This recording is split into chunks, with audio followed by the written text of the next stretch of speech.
좋은 땅에 뿌렸다는 것은 말씀을 듣고 깨달은 자니 절시하여 어떤 것은 100배, 어떤 것은 60배, 어떤 것은 30배가 되며 하시더라. 아멘. 오늘은 예수님의 비유 18번째 시간으로요. 씨 뿌리는 비유와 열매 맺는 좋은 땅이라는 제목으로 같이 말씀 상고하도록 할게요. 그 13장 3절에 그 씨를 뿌리는 자가 뿌리러 나가서 뿌릴세 이렇게 되어 있죠. 특히 이제 예수님께서 비유로 이제 말씀하신 의도와 목적이 있잖아요. 왜 예수님께서 당신의 그 가르침을 비유로 이제 말씀을 하셨을까라고 할 때 왜 비유로 말씀하셨죠? 어떤 분은 혹자는 더 많은 사람들에게 복음을 증거하기 위해서 더 효과적으로 말씀을 가르치기 위해서 비유로 말씀하셨다라고 해요. 저도 이렇게 설교하다가 신학적인 명제나 철학적인 얘기를 하다가 우리 성도님들이 좀 이해를 못하실 것 같으면 어떻게 하죠?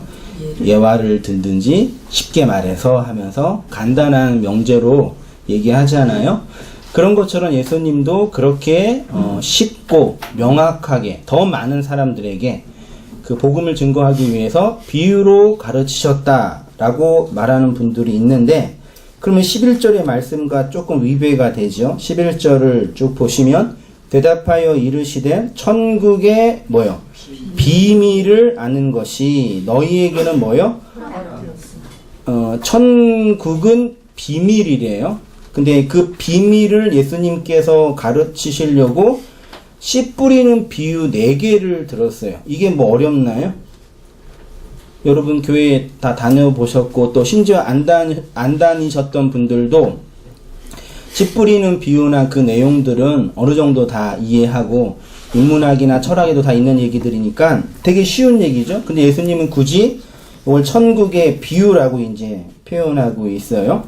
왜 이제 비밀이라고? 근데 그 비밀을 비유로 말씀하신 이유는 11절에 다시 보시면 그 비밀을 아는 것이 너희에게는 뭐요? 허락되었으나 그들에게는 아니 되었다. 이렇게 얘기하고 있죠. 허락이라는 단어가 원문으로 보면 디도미라는 단어로 되어 있어요. 디도미 많이 들어보셨죠? 예. 구하는 자, 아이테오 하는 자에게 하나님께서 예수를 교회의 머리로 넘겨주시는 거. 구하고 찾고 문을 두드리면 하나님께서 주실 때 그 단어를 이제 디돔이라는 단어를 사용하거든요. 그렇게 하나님께서 이렇게 넘겨짐의 내용을 경험한 어떤 사람들을 이제 허락된 자라고 표현하고 있고요. 그래서 있는 자는 받아서 넉넉하게 되고 없는 자는 그 있는 것도 빼앗긴다. 이렇게 이제 12절에 말하고 있는데 12절도 좀 본문을 보시면 좀 뭐죠? 이상하죠? 뭐가 이상해요? 무릇 있는 자는 받아 넉넉하게 되되 없는 자는 그 있는 것도 빼앗기리라. 있는 자는 뭐가 있는 거예요? 천국의 비밀이라기보다는 하나님의 디도미, 하나님의 넘겨줌이 있는 사람은 있는 것으로 넉넉하게 되고 없는 자는 뭐가 없는 거예요? 그 허락, 디도미가 없잖아요. 없는 자는 뭐래요? 없는 자는 그 있는 것도. 없는 자는 없는 거지. 없는 자에게 있는 게 있으면 없는 자가 아니라 있는 자죠. 이해되셔요? 이 말 자체가 충돌하는 거예요. 결혼한 총각. 말이 안 되잖아요.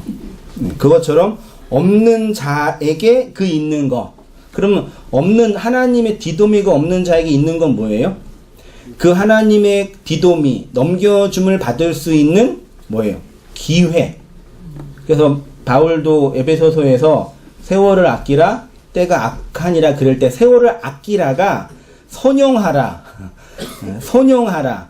하나님이 주신 인생의 기회를 활용하라. 그 뜻이에요. 시간 관리 잘하라가 아니라 하나님이 역사와 인생 속에서 그 넘겨주심을 있을 터인데 그 은혜로 그것을 받으라. 말하자면 그런 뜻이에요. 그래서 이제 있는 자는 받아서 넉넉하게 되고 없는 자는 그 있는 기회마저. 그래서 말씀과 진리를 전할 때요.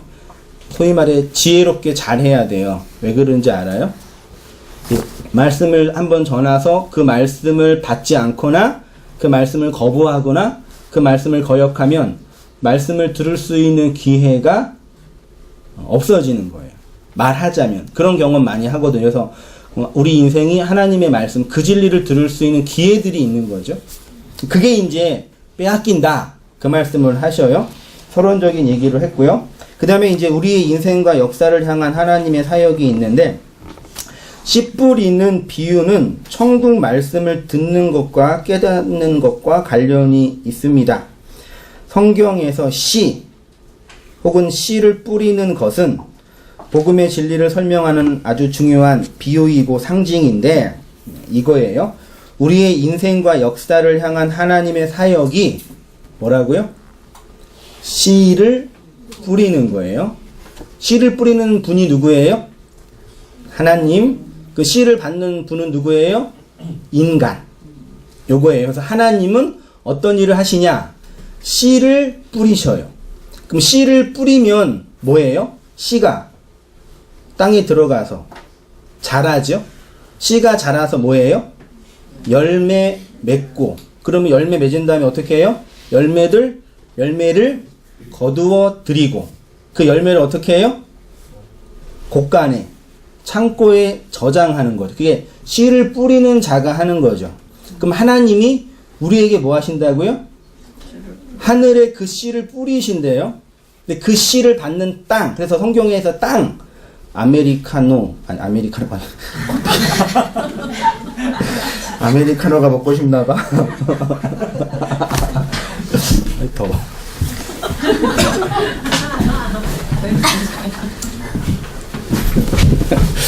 아메리카, 오세아니아, 다 이게 여성 명사리잖아요. 그러니까 땅은 다 여성 의미가 있대요. 하늘은 남성 의미가 있고요. 그러니까 하나님은 이 땅에 당신의 씨를 뿌리는 거예요.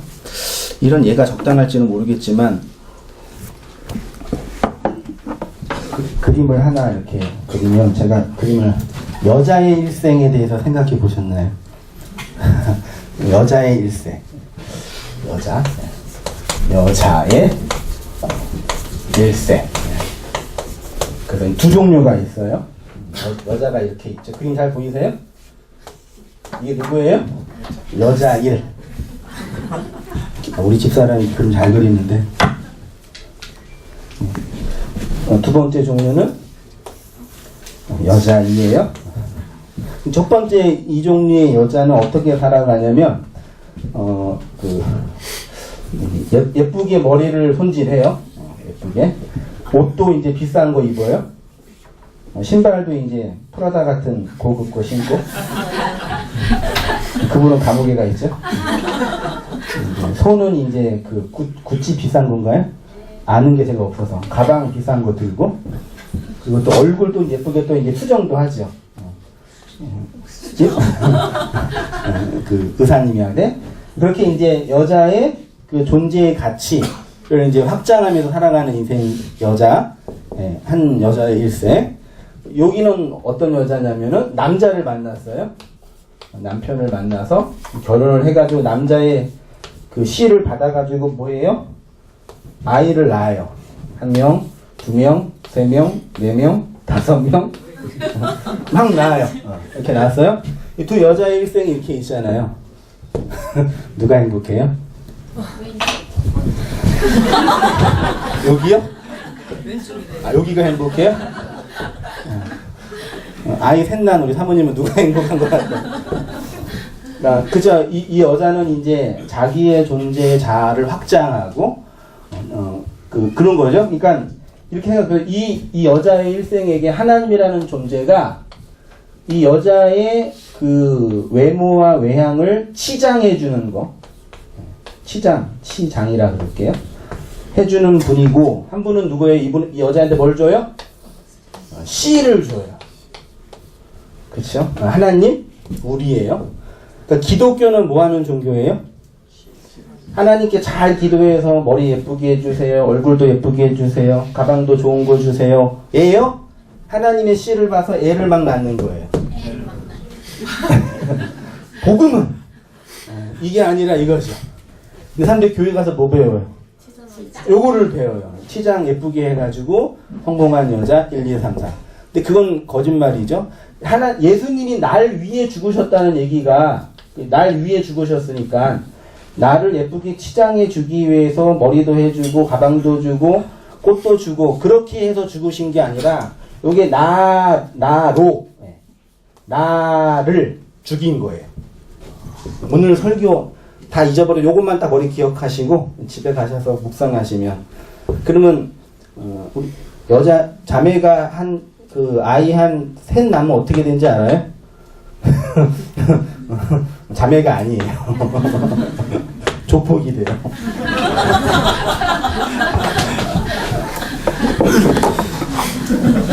웃자고 한 얘기예요. 하나님이 우리 인생에 오셔서 그 씨를 이제 건네주시는 거예요. 근데 이제 왜곡된 기독교나 그 사상은 그 하나님께 좋은 거를 잘 받아서 이 땅에 필요한 것들을 이렇게 실현하는 쪽으로 이제 말하고 있는 거죠. 어느 여자가 더 행복하겠냐 한번 생각해 보세요. 오늘날은 이제 오른쪽에 있는 여자가 더 행복하다고 많은 사람들이 말하는데, 그럼 그 질문이 그거예요. 이렇게 산 여자는 항상 어떤 마음이 있어요? 내가 남편 잘못 만나가지고 내 인생 없어졌다. 그렇게 얘기하죠? 그래요? 항상 들어요? 여기 있는 여자는 자기가 원하는 거 하는 거잖아요. 하고 싶은 거 하는 거잖아요. 근데 실제로 이 여자가 자기가 하고 싶은 거 하는 건가요? 맞아요? 왜 신발은 프라다를 신어야지 성공한 여자예요? 왜 얼굴은 예뻐야지 예쁜 여자예요? 그 누가 집어넣은 거예요? 세상이 집어넣는 거예요. 그렇게 하라고. 정말 내가 원해서 한 게 아니에요. 심리를 보면은요. 그러니까 이 여자나 다 마찬가지, 외부에 의해서 움직여진 어떤 권력, 힘에 의해서 행동한 방식이란 말이에요. 이런 부분에서요. 천천히 한번 그러면 내용에 대해서 성경을 통해서 한번 증명해 볼게요. 하나님의 씨 뿌리는 사역 있죠? 창세기 1장부터 계시록까지 하나님은 땅에 씨를 뿌리고 자라게 하시고 열매 맺게 하시고 그 열매를 거두셔요. 그러면 하나님의 씨 뿌리는 사역이 어떻게 펼쳐지는지 성경을 통해서 확인해 보도록 하겠습니다. 씨라는 단어가 그 히브리 헬라어로 스페이로라는 단어로 되어 있는데요. 여기에 단어장을 보니까 씨를 뿌리다, 물리적으로, 영적으로 씨를 뿌리다, 어떤 사상을 퍼뜨리다, 요런 뜻으로 이제 씨 뿌리다가 사용이 됐고요. 그래서 이제 동물의 씨, 식물의 씨, 사람의 자손, 신의 씨, 이렇게 이제 사용이 됐대요. 이 헬라어 스페이로가 구약으로 가면, 히브리어로 가면 제라라는 단어로, 되게 중요한 단어예요. 제라. 요 단어로 되어 있는데 같은 의미로 사용이 됐어요. 그래서 우리가 성경을 통해서 하나님의 일관된 의도와 사역을 알 수 있는데, 그건 하나님은 땅으로 상징되는 우리의 마음에 하늘의 씨를 심고 열매를 맺게 하고 그 열매를 거두고 그 열매를 저장한다. 됐죠? 그럼 성경은 그 이야기 하겠네요. 하나님은 씨를 뿌리고 우리는 그 씨를 받아서 열매를 내고 하나님은 그 열매를 거두어 드리는 거죠. 그럼 우리는 어떻게 돼요? 땅으로서의 여자는 어떻게 돼요? 뭐만 남아요? 껍데기만 남아요. 그게 성도의 죽음, 자기 깨어짐, 목배임이라는 얘기예요. 그러니까 제가 늘 말씀드리는 자기가 깨어져야 된다, 목이 베어져야 된다, 욕망이 해체돼야 된다, 선악 욕망이 죽어야, 이런 표현을 들을 때 자꾸 사람들이 그럼 내가 그러면 돈 벌면 안 되는 건가? 혹은 내가 원하는 거 하면 이렇게 금욕적으로 많이 생각을 하셔요. 네? 세속적인 방법으로 돈 벌면 안 되는 거예요. 네? 그런 식으로 이혼론으로 얘기를 하거든요. 그런 게 죽음이 아니에요. 그건 자기 깨어짐, 자기 죽음, 그런 금욕적인 거, 율법적인 거가 아니라 이거예요. 아, 나는 땅이구나. 땅은 스스로 생명을 낼 수가 없구나. 밖에서 씨가 들어와야 되구나. 근데 그 씨를 내가 내는 게 아니라 그 씨의 주인이 내는구나. 그치만 그 씨의 열매가 나고 열매가 나와서 그 씨의 주인이 거두어 가면 나는 없는 거구나. 껍데기구나. 이게 성도의 자기 죽음이에요, 원래요. 난 남는 게 뭐야? 말하자면 그런 표현일 수 있겠는데 그게 죽음이라.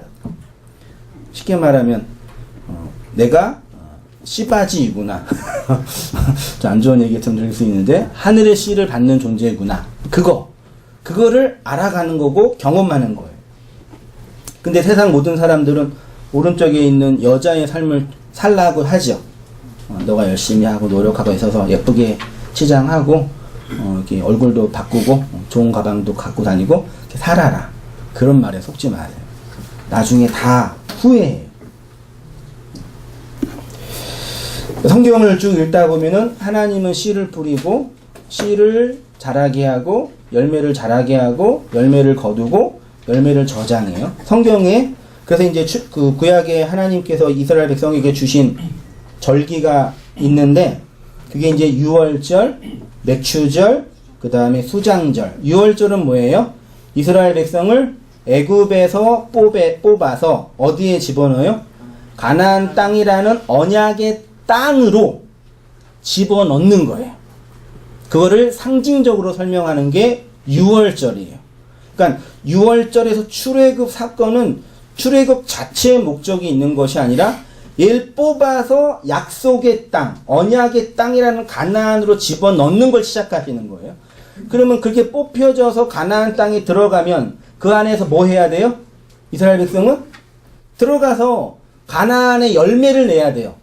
언약의 열매. 나중에 공부하겠지만 이스라엘 백성이 거기에 들어가서 뭐 했어요? 언약의 열매는 안 맺고 애굽에서 냈던 그 열매를 또 내는 거예요. 거기에서요. 그래서 하나님 어떻게 해요? 그 땅을 쓸어버리는 거예요. 황폐하게 만드는 거예요. 그게 이제 유월절이고 유월절 이후에 그 다음 날이 무교절이라고 하고요. 그렇게 유월절 이후에 77에 49, 50일째 되는 날이 뭐예요? 오순절이에요. 그게 맥추절, 보리를 추수하는 절기예요. 오순절날은 뿌린 씨의 열매를 거두는 절기예요. 그래서 오순절날 뭐가 임했어요? 성령이 임해서 우리를 하나님의 자녀로, 하나님의 언약의 자녀로 이렇게 거두시는 거예요. 씨를 뿌려서. 그게 오순절의 의미고, 그 다음에 이제 씨를 넣어서 열매를 거두어서 그 열매를 뽑은 다음에 어디다 해요? 하나님 나라로 상징되는 곡간, 창고에 집어넣는 것. 그게 수장절. 그 다음 뭐가 와요? 겨울. 그래서 봄에 씨를 뿌리고, 여름에 그 씨가 자라고, 가을에 그 씨를 거두어 창고에 들인 다음에 겨울을 준비하는 거죠. 사계절 속에 복음이 담겨져 있는 거죠. 그래서 그렇게 그 수장절 언약 그 씨 열매를 거두는 그 내용이 이렇게 나와 있는데 한번 읽어볼게요. 유월절은 하나님이 이스라엘을 애굽에서 끄집어내어 약속의 땅으로 인도하신 날이고, 오순절은 그렇게 뿌린 씨의 열매를 거두는 절기이고, 장막절은 그렇게 열매를 거둔 열매를 하나님의 나라로 상징되는 곡간에 저장하는 거예요. 말라기 3장 1절 보이시죠? 다 함께 읽어보시겠습니다. 한번 읽어볼게요. 시작. 만군의 여호와가 이르노라. 너희의 온전한 11조를 창고에 들여 나의 집에 양식이 있게 하고 그것으로 나를 시험하여 내가 하늘문을 열고 너희에게 복을 쌓을 곳이 없도록 붙지 아니하나 보라. 온전한 11조 10의 하나 열 계명, 율법의 마지막 하나가 사랑이잖아요. 율법으로 건네준 이 세상이 하나님의 사랑을 알라고 건네준 그것인 걸 알면 내가 사랑을 담은 거잖아요. 사랑이 됐고 그걸 온전한 11조 양식이라 그러고 그걸 어디다 집어넣어요? 창고, 하나님의 집에 집어넣으면 그게 뭐가 돼요? 그게 양식이 되는 거예요. 온전한 11조는 돈이 아니에요. 옛날 그 고대 시대 이스라엘 백성 화폐가 없었을 거 아니에요. 곡식을 했을 거 아니에요. 곡식 10의 하나. 하나님이 우리에게 준 이 율법이 사랑을 건네준 그 씨지 그걸 알면 그게 온전한 11조가 되는 거예요.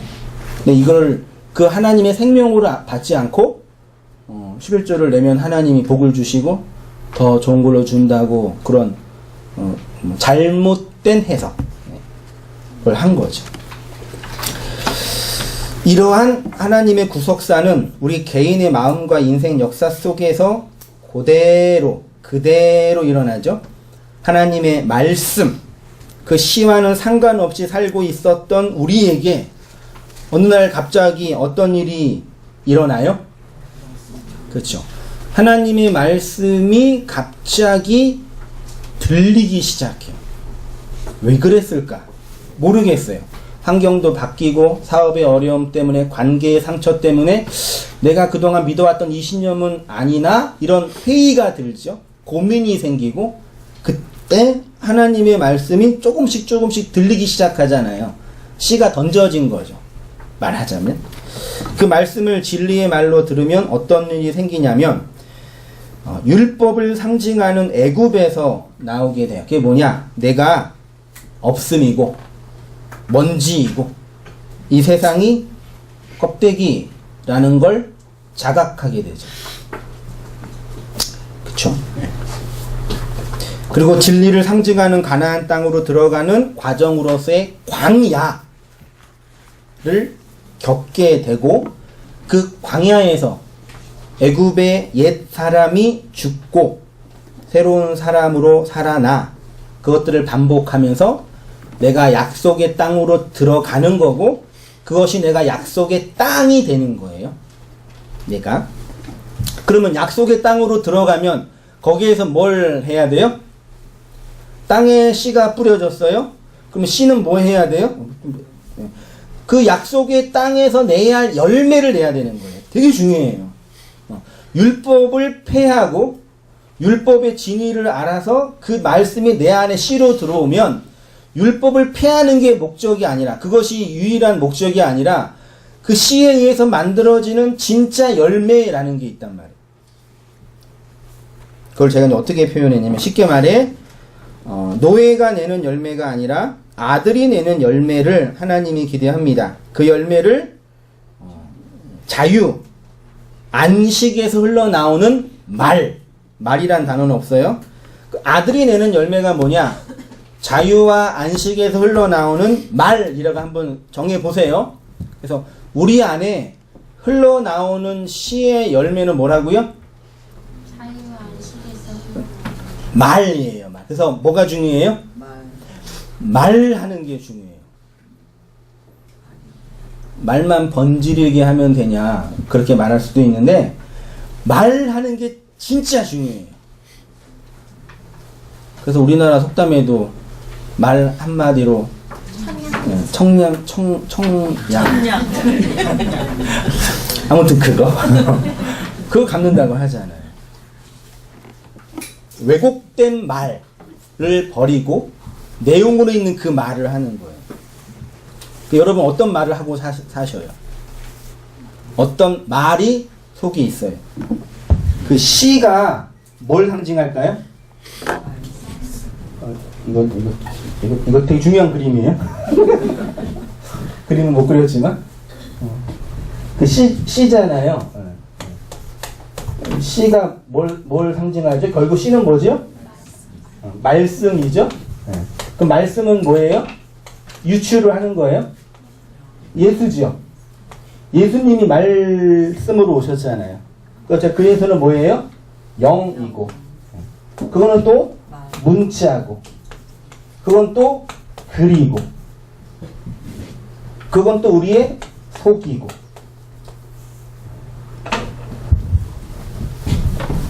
그럼 이제 그 말이 시다 그렇게 이제 한번 정해 봤어요. 근데 이스라엘 백성이 가나안에 들어가 약속의 땅에 들어가서 내야 할 열매가 있는데 그 열매를 못 내는 거예요. 아들이 내야 할 그 자유의 열매, 안식하게 하는 그 말의 열매를 못 내고 애굽 종살이 했었을 때 그 열매 내는 거예요.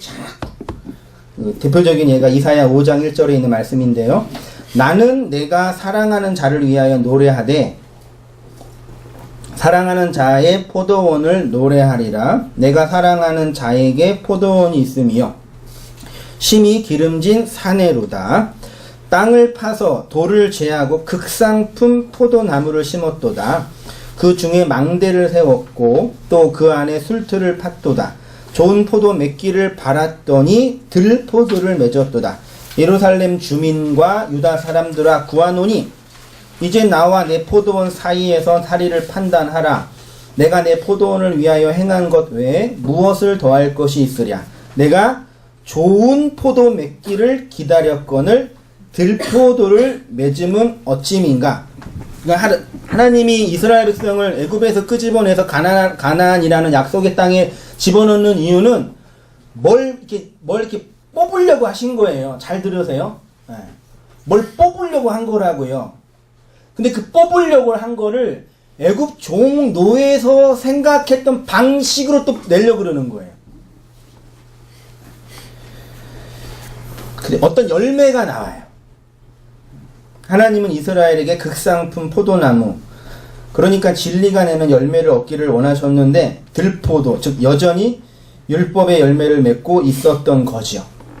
그래서 교회라는 존재는 애굽으로 상징되는 율법에서 나온 존재예요. 그게 교회예요. 교회지요. 네. 교회라는 그 존재는 애굽에서 나온 사람들이에요. 지역교회 다니고 예배 예전에 참여하는 거랑 아무 상관없습니다. 백날에도 쓸데없는 거 다 아시잖아요. 애굽이라는 율법의 세상에서 이렇게 나온 존재를 교회라고 해요. 근데 교회는 본성이 어디예요? 가나안이에요? 애굽이에요? 애굽이라서 반드시 나와서 어디로 가려고 그래요? 또 애굽으로 가려고 그래요. 그게 본성이에요. 그래서 말하자면 우리 뒤에 고무줄이 달려있어요. 달려서 맨날 땡기는 거예요. 뒤에서. 어디가? 애굽이. 이건 아니지. 여기에서 나와야지. 어린 양의 죽음으로 어쩔 수 없이 나왔는데 이게 뒤에 달려있어요.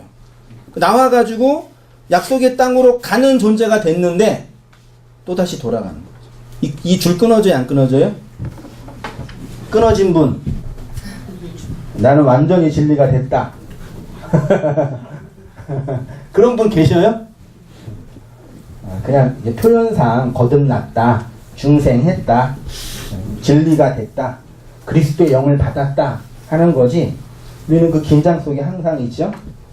그래서 이제 초대 교회가 원시 기독교 공동체라 그러는데 우리가 교회는 언제 만들어졌지요?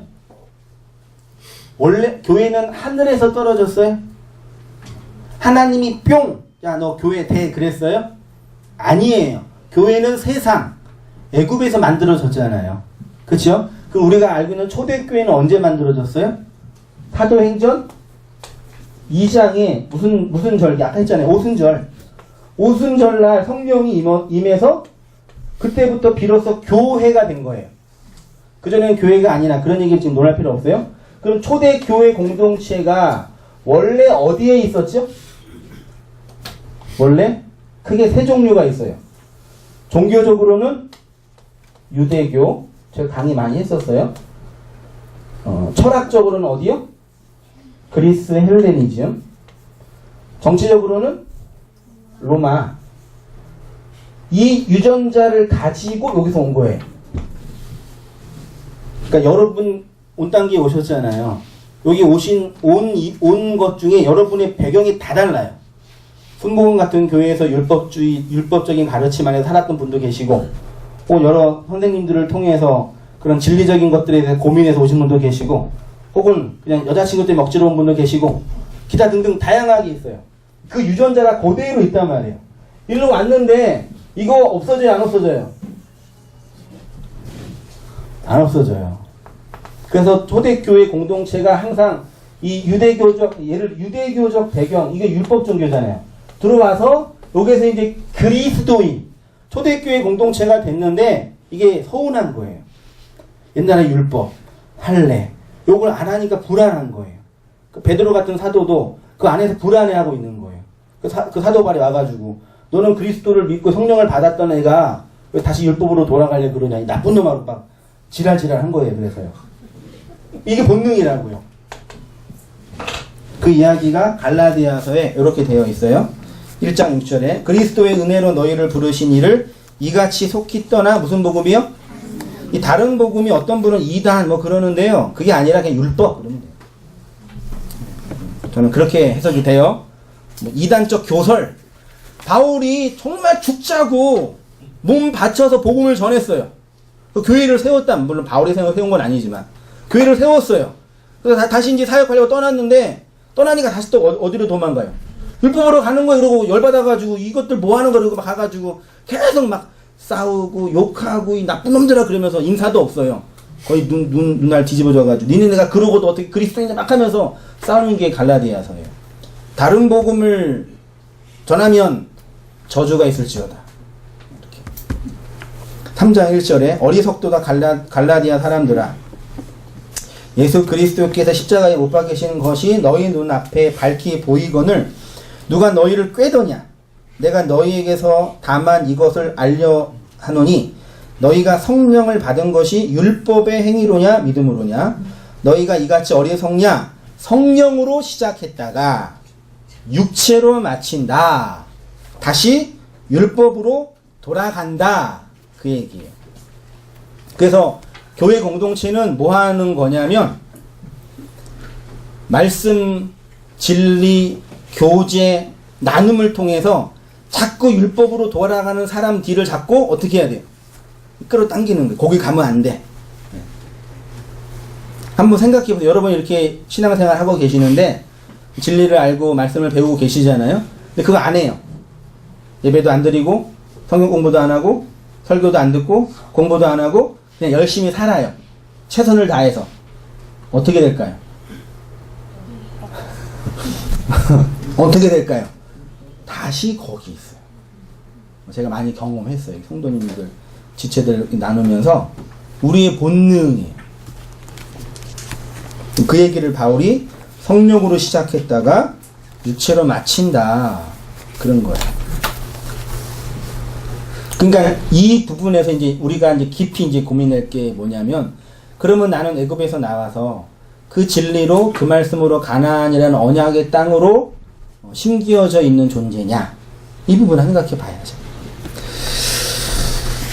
그 다음에 이제 C가 구약으로 가면 이제 제라라는 단어로 이제 사용이 됐는데요. 이 제라라는 단어를 창세기 1장과 창세기 3장과 4장에 있는 성경 구절을 근거로 다시 한번 말씀을 드려볼게요.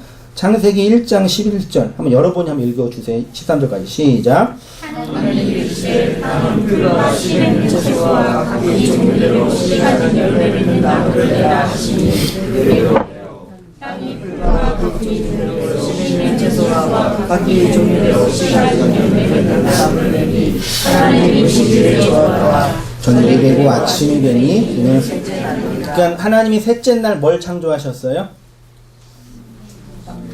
셋째 날 풀을 창조하셨다. OX. 셋째 날 하나님이 창조하신 거는 창조하신 거는 바다라는 물에서 땅을 끄집어낸 거예요. 원래 물뿐이 없었잖아요. 물에서 땅을 끄집어낸 거예요. 반대로 물을 보낸 거예요. 그래서 묻이 물과 구분돼서 드러난 거예요. 세상이라는 율법이라는 이 제약의 바다에서 씨를 심을 수 있는 그 땅을 뽑으신 거예요. 그리고 하시는 말씀이 땅에게 풀과 씨 맺는 채소와 종류대로 씨 가진 열매 맺는 나무를 내라. 풀을 창조한 게 아니라 땅에게 야 땅 너 이제 뭐 해야 되냐면 씨 맺는 풀과 채소와 나무를 내라. 창조한 게 아니에요. 풀 있어라. 나무 있어라. 그 아니라 땅에게 씨 있는 풀, 나무 열매를 내라. 느끼는 거 없으세요? 네. 땅으로서의 우리에게 하나님이 말씀하시는 거예요. 너 땅이지. 오세아니아, 아메리카, 노. 에게 여자잖아. 너가 할 일은 뭐냐면 씨를 가진 그 나무, 그 열매를 내라 이거예요. 그 다음에 1장 29절 보세요. 하나님이 이르시되 내가 온 지면에 씨 맺는 모든 채소와 씨 가진 열매 맺는 나무를 너희에게 주노니. 너희는 누구예요 여기서요? 아담과 하와. 6째 날에 하나님이 아담과 하와를 창조하셨죠. 아담과 하와에게 뭘 줬어요? 씨 맺는 채소, 열매 맺는 나무를 줬었는데 뭘로 줬어요? 뭘로 줬어요? 나무 먹으세요? 우리는 성경을 좀 똑바로 봐야 돼요 사실은. 나무 드세요? 칡뿌리. 그 주식은 안 되잖아요. 나무 못 먹지요. 근데 하나님이 제가 들어오기 전에는 아담과 나무를 먹었나?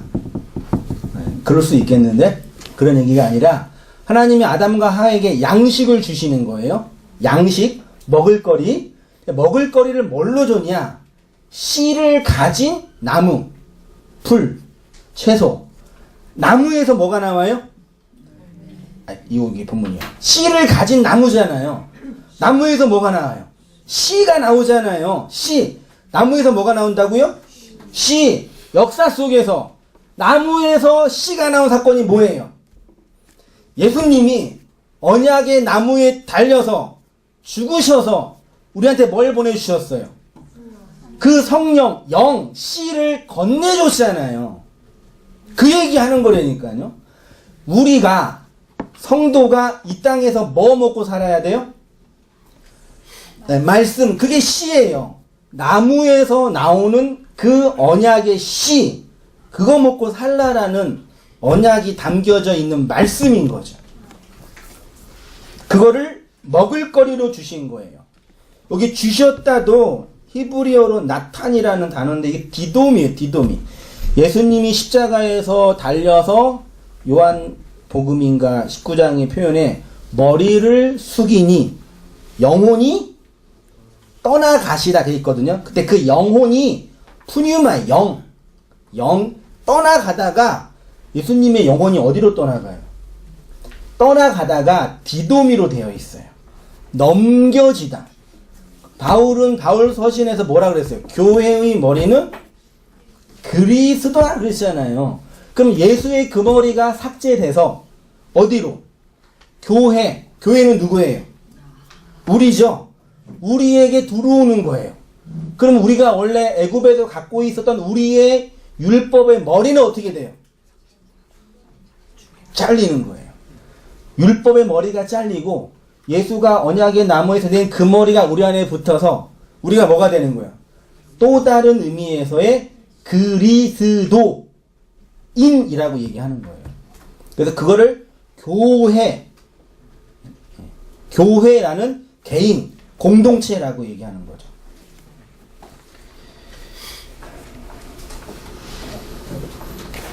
성도의 먹을거리는 예수 그리스도입니다. 그러니까 창세기 1장에서 아담과 하와에게 주신 양식은 씨를 맺는 채소와 나무인데 이것이 그들의 먹을거리이고요. 이는 예수 그리스도를 통해서 우리에게 주어진 진리의 양식을 상징하는 것으로 예수님이 교회에게 주신다고 약속하신 거예요. 바로 교회의 양식으로서의 누구요? 예수님 자신의 몸. 예수님이 이 땅에 뭘로 오셨어요?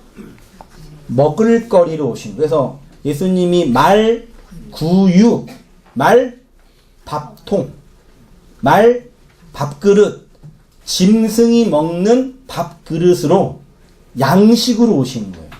그럼 그거 먹는 그 존재는 뭐예요? 짐승이에요.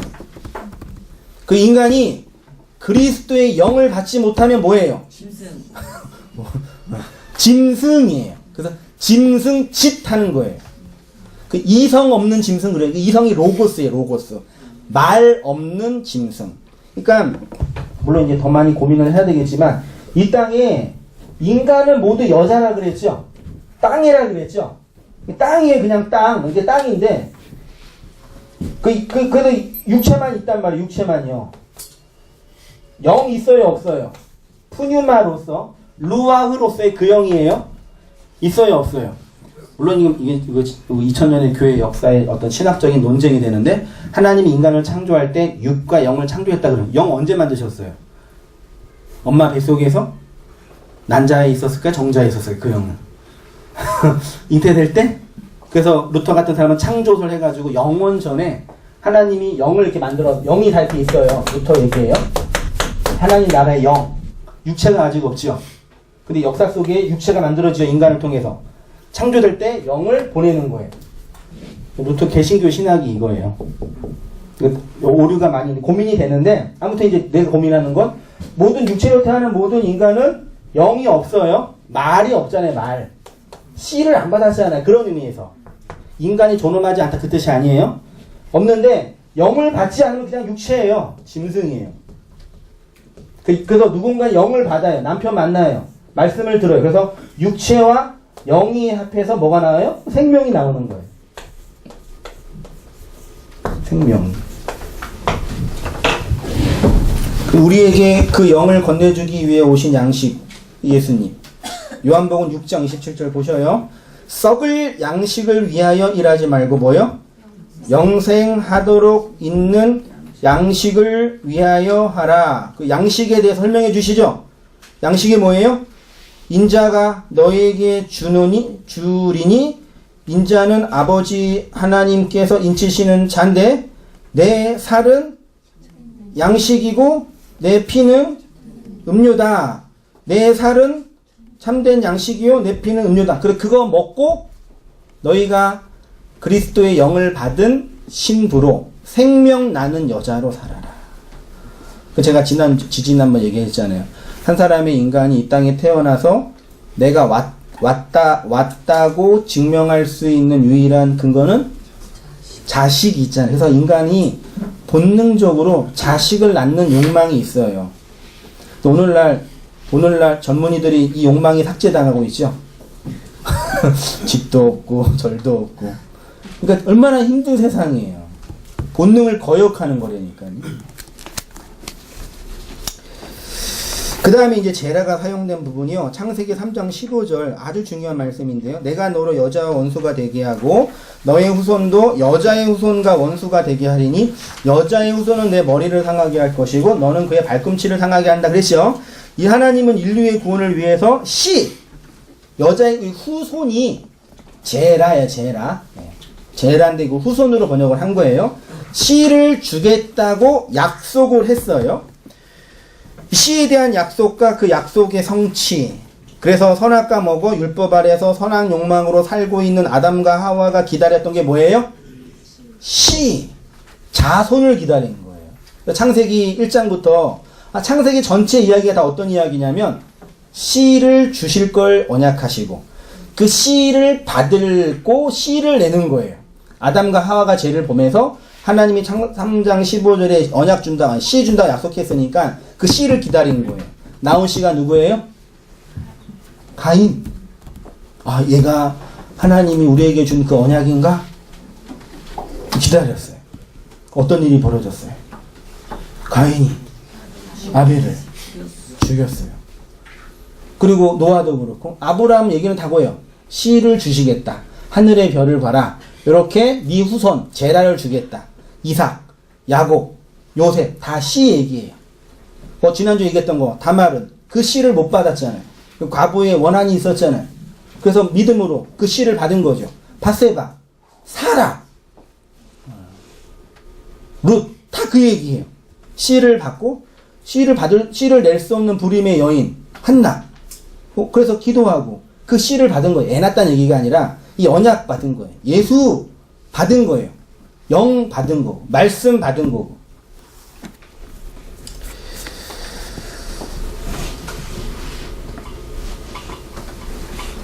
예. 뱀의 자리에서 하나님의 원수로 살고 있는 우리가 어떻게 하나님과 연합되고 하나가 되냐?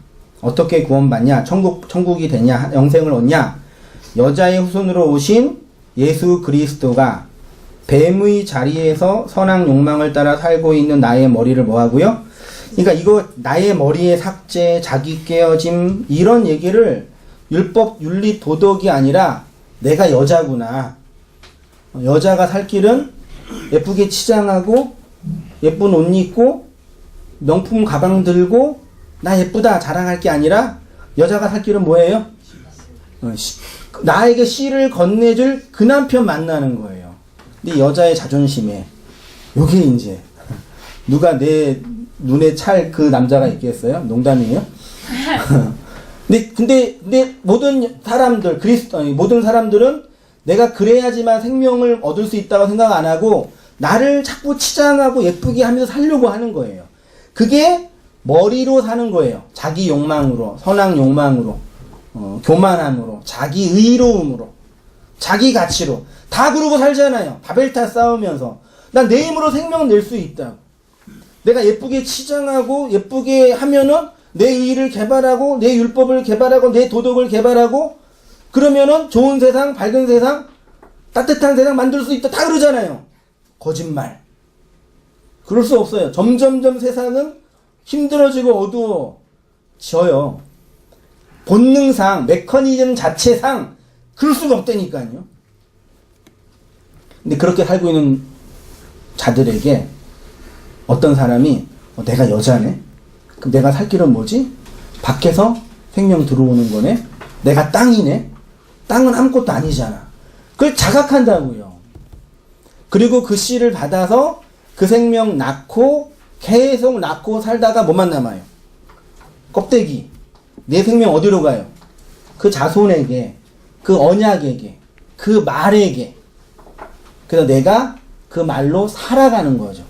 우리는, 육체는, 여자는 껍데기만 남고, 그래서 자매들이 진짜 결혼하고 애 낳으면 뭐만 남아요? 껍데기만 남아가지고 나중에 갱년기 되면 짜증내잖아요. 죄송해요. 내가 니 때문에 이러고 고생했다. 아신 분은 무슨 얘기야 그러는데, 그게 자연 법칙 속에 있는 거예요. 애 낳고 남편 돌보고 애 키우면서 사는데 나중에 이제 갱년기 오면 그런 고민이 되잖아요. 나는 뭐지? 내가 이걸로 산 건가? 그래서 인간의 결국은 그 허무함과 껍데기임의 인정, 그걸 확인하는 거라니까요. 근데 그렇지 않게 하려고 아둥바둥 살고 있는 거죠. 그게 뱀의 머리예요. 뱀의 자리. 욕망 품고 살아가는 인간의 삶. 그러면 우리가 뱀으로 살고 있다는 것은 무엇을 의미하냐? 인간이 뱀처럼 산다는 것은 율법의 선악 판단의 자리에서 선악 구조와 선악 욕망으로 죄책감과 자기 정당화의 방식으로 살아가는 것이 바로 뱀으로 사는 것이고요. 그래서 그런 의미에서 뱀의 머리를 상하게 하는 것은 율법의 선악 구조로 삭제한다는 의미입니다. 우리가 이렇게 구원받은 것입니다. 우리가 율법으로 이 세상을 살면 어떤 사람이 되냐면 누가 돼요? 가인은 반드시 나와야 돼. 그래서요. 아벨 나오기 전에 반드시 가인이 나와야 돼요. 가인은 그의 형제 아벨을 살해했지요. 가인 누구라고요? 율법으로 살고 있는 나예요. 아벨은 누구예요? 그런 나에게 맞아 죽으러 오신 예수님이에요. 가인은 아벨을 죽여야 된 거예요. 그래서 아벨이 죽으니까 누가 나왔어요? 셋. 성경을 보니까요, 가인과 아벨에는 제라라는 단어가 없어요. 근데 셋에게만 제라, 씨라는 단어가 나와요. 그러니까 하나님의 언약을, 씨를 주시려면요, 우리의 옛자로서의 가인이 아벨 그 예수를 죽어서 그 예수가 부활한 그 영으로 거듭나는 거, 그게 셋이 의미하는 거예요.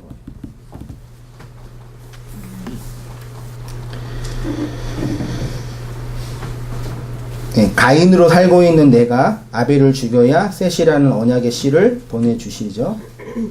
그래서 가인과 아벨은 셋으로 완성이 됩니다. 4페이지 맨 위에요. 읽어볼게요. 4장 25절에 아담이 다시 아내와 동침함에 그가 아들을 낳아 그 이름을 셋이라 하였으니 이는 하나님이 내게 가인의 죽인 아벨 대신 가인 쫓겨났죠? 아벨 죽었죠? 셋이 된 거예요. 그게 제라, 시. 가인이 죽인 아벨 대신 다른 씨를 주셨다고 해요. 그러니까 하나님이 약속하신 언약의 씨가 우리에게 어떻게 넘겨지냐면 아벨이 죽어야지만 되는 거죠. 가인과 아벨과 셋의 이야기는 우리 안에서 그대로 이루어졌는데 내가 가인의 자리에서 아벨을 살해한 자로 폭로되는 거죠. 그래서 율법의 나로 상징되는 가인이 쫓겨나 새롭게 태어난 셋. 그럼 셋은 어떤 인식을 해요? 가인이 아벨을 죽여서 내가 됐습니다. 그게 자기 부정의 말이라고요. 이게 되셔. 우리가 어떤 말을 해야 되는지 아시겠어요? 어떤 말을, 어떤 진리를 흘려야 되는지 아시겠냐고요. 근데 다 예수가 죽은 이유는 나를 예쁘게 치장하려고 죽었다고 그러잖아요. 너 지금 치장이 안 됐다. 열심히 기도해봐. 헌신해봐. 노력해봐. 이거 어디에서 했어? 저기서 했다. 그게 아니라 그 씨를 받아서 하나 낳고 둘 낳고 셋 낳고 넷 낳아서 낳으면 낳을수록 여자는 어떻게 돼요? 죽어요. 그 제가 꼭 자매 애 낳는 데는 꼭 가요. 애 낳는 거 보는 게 아니라 애 낳고 죽어 있는 그 자매. 거의 이제 죽어 있어요. 그 설교 100편보다 그 진리 한번 경험하는 게 더 은혜가 되죠. 그래서 다시는 애 안 낳는다 그러잖아요. 나중에 까먹어요. 까먹어가지고 또 나요. 또 속지. 그 기독교는 어떤 의미에서 진짜 단순해요. 어떤 의미에서는 뭐예요? 예수 그리스도가 하나의 씨로 내 마음과 인생 역사 속에 오셔서 내 안에 놀라운 변화가 일어나요. 할렐루야. 내 안에 그 예수의 씨로 말미암는 놀라운 변화가 일어날지어다. 진짜라니까요. 그 변화가 옛날 율법주의에서 말했던 어떤 그런 것들 아니에요. 그 아이 생명 낳는 그 자아 안에 일어난 놀라운 변화. 내 생명은 내 자식에게 인계되는구나.